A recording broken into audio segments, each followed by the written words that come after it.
You know that feeling, right? That constant pressure to stack up qualifications, or specs as they're often called. It's like we're all in this endless race to get more certificates, take more courses, all to prove our worth. But what if we're all running in the completely wrong direction? Today, we're going to take a totally different look at what it really means to build skills that actually matter. Just take a second and think about your own resume. All that time, all that money, all that effort you're pouring into it. Are those courses and certificates really making you stand out? Are they making you irreplaceable? Or are you just checking the same boxes as literally everyone else? Yeah, this path probably looks super familiar, doesn't it? Soon as we're done with school, what's the default move? We hit the academies. We're signing up for English classes to get the test score up, jumping into coding boot camps, getting certified in the newest design software, because, that's what we're told you have to do to get ahead. And it's all built on this one core belief, this idea that causes so much of our career anxiety. The more lines we can add to our resume, the more classes we take, the more certificates we get, the more skilled and employable we'll be. Well, today, we're going to blow that idea wide open. See, the thing is, this whole conventional path, it can actually be a trap. It's something called the supplementary skill trap. And trust me, figuring this out could be a total game changer for your career. So what exactly is a supplementary skill? It's not just, any old skill. It's a very specific kind. It's a skill you learn after you're done with school, usually in a classroom, at an academy, or a boot camp. And the key part? It's learned in total isolation, completely disconnected from any real-world job. Okay, let's be crystal clear about this. The problem isn't learning English or how to code. Of course not. Those are amazing skills to have. The real issue, the thing we're getting at, is how and where you learn them. Because when you learn them in a vacuum, totally separated from the context of a real job, you could actually be stunting your own growth in the long run.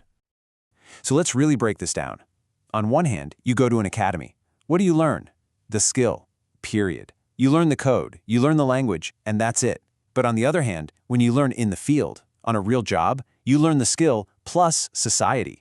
You start to get how that skill actually applies in the real world, how it fits into a team, a project, an entire industry. You're not just becoming a robot who can do one task. You're becoming a versatile, adaptable person who sees the whole picture. So if the classroom is a trap, then what's the answer?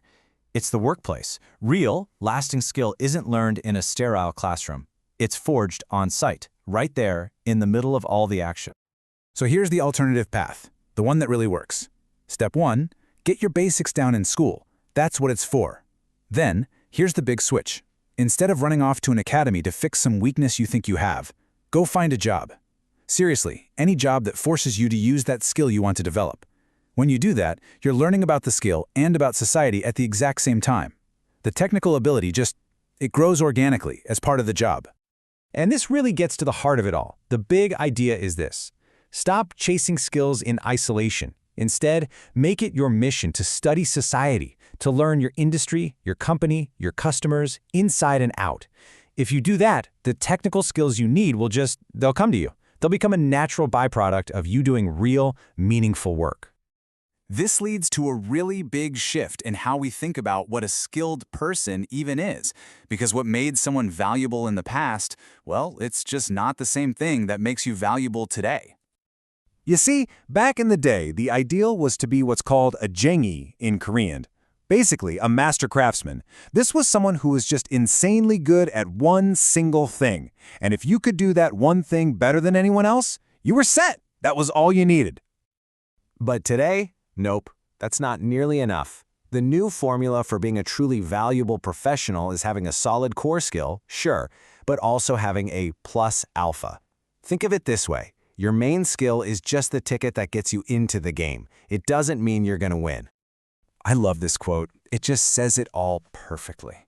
Imagine you're trying to get a job at a world-class restaurant. Being a great cook isn't some special skill that's going to wow them. That's the bare minimum, the starting point. The real question they have is, okay, you can cook. What else you got?